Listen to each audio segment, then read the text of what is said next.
l'ouverture des 4 maisons des femmes dans 4 départements, Ouest, Centre, Artibonite et Grand'Anse. Et pour ce, je vous demande un applaudissement pour le Premier ministre. Je ne vais pas dire dans le micro, mais nous n'avons pas besoin de dire ça. Manik présente le projet ça. Le Premier ministre s'en coupe par là dans la bouche, pip, dans le Conseil des ministres. Il dit, ministre, juste mettez le projet ça dans le PIP 2025-2026, moi, bon garantie la passer. Alors, pas dire que nous te dit nous ça, l'y passer. Je sais que vous comprendrez que les 3 départements cités en premier sont affectés par la crise sécuritaire et humanitaire que le pays confronte.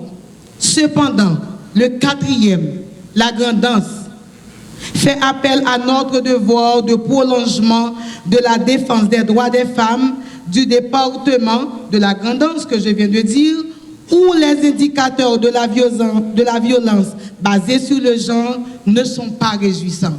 Il faut que nous lever, il faut que nous camper, parce que l'épidémie, violer les filles, violer les bébés, violer les moun ça, c'est une bataille sociétale.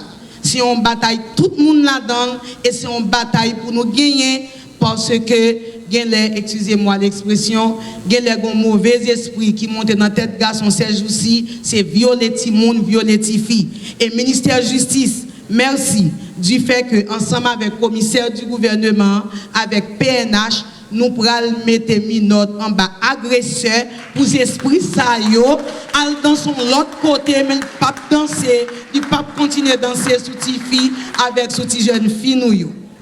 En effet, ces maisons de femmes sont des lieux dédiés à la formation, au soutien psychosocial et au développement économique conçus pour favoriser l'épanouissement du leadership féminin et l'autonomisation des femmes à l'échelle locale.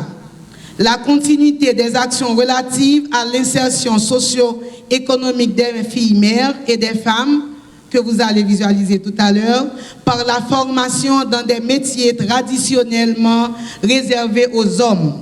Cela se fera par l'accompagnement des bénéficiaires de la première cohorte, exercice 2024-2025, en leur dotant des kits professionnels et un appui financier pour se lancer personnellement dans leur profession. J'applaudis le leadership du Premier ministre, son Excellence, M. Alix Didier Fils-Aimé, avec l'appui du Conseil provisoire de transition, présidentiel, de transition, qui soutient l'idée que ces projets doivent être mis en branle au cours du premier trimestre de cet exercice fiscal et que l'implémentation de ces actions devra prendre fin à la mi-journée. Premier ministre, conseiller président, MCFDF a fait que nous comptons parce qu'au lieu de 3, si nous voulons nous doubler, nous avons 6 cap bien temps prêt et cap exécuté d'ici mi-janvier parce que nous-mêmes, depuis ouvrir porte là pour nous, nous envahis. Il faut souligner qu'il y a 4 projets sur le programme d'investissement public qui sont retenus pour l'exercice fiscal 2025-2026, tels que le démarrage de la construction du local du MCFDF en commençant par des études, analyses géotechniques, géophysiques, plans et devis, vulgarisation de la politique d'égalité femmes-hommes 2014-2034 sur toute l'étendue du territoire et aussi on va faire un plaidoyer pour qu'on puisse avoir ce plan en créole parce que nous pensons que faut tout le monde comprendre et nous allons faire mise à jour pour nous côté que nous arrivons. Renforcement de la capacité organisationnelle du bureau de lutte contre les violences faites aux femmes et aux filles. Promotion, sensibilisation et défense des droits des femmes au niveau national. Tous ces projets, je le dis bien, tous ces projets mentionnés seront financés par le Trésor public. Alors, partenaires techniques, encore une fois, à vos marques.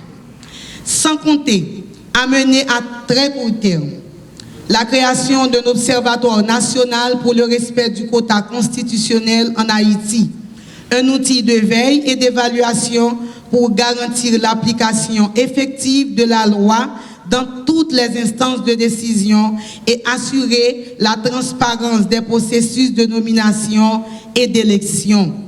La mise en place d'un réseau de journalistes engagés contre les violences électorales faites aux femmes. Bravo mes amis, bravo. Bravo.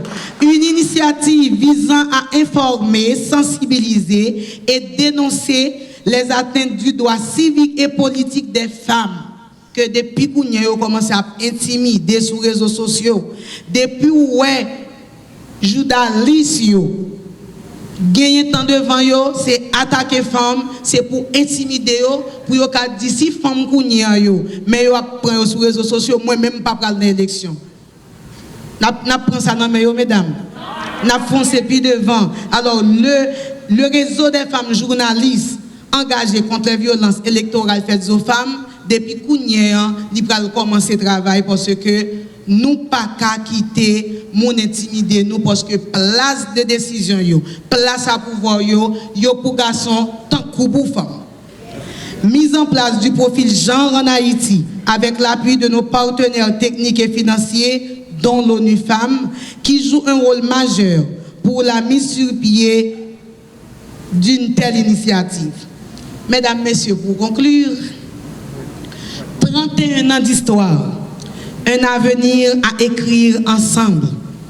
En célébrant cet anniversaire, nous saluons avec respect et gratitude les anciennes ministres du MCFDF, les anciennes ministres qui sont là avec nous et celles qui ne peuvent être là, toutes celles qui ont porté hier comme aujourd'hui le flambeau de la cause féminine. Leur courage, leur vision et leur engagement ont tracé les premiers sillons d'un avenir plus juste. Mais notre regard se tourne résolument vers demain, un avenir où les femmes et les filles d'Haïti seront pleinement actrices de la gouvernance, de la paix et du développement. Un avenir où leur voix comptera, où leur pouvoir d'agir sera reconnu et valorisé. À travers nos politiques, nos partenariats et notre détermination, nous continuerons à bâtir une Haïti où l'égalité ne sera plus une promesse, mais une justice sociale. Mais une évidence aussi vécue dans les foyers, les écoles, les entreprises, les institutions.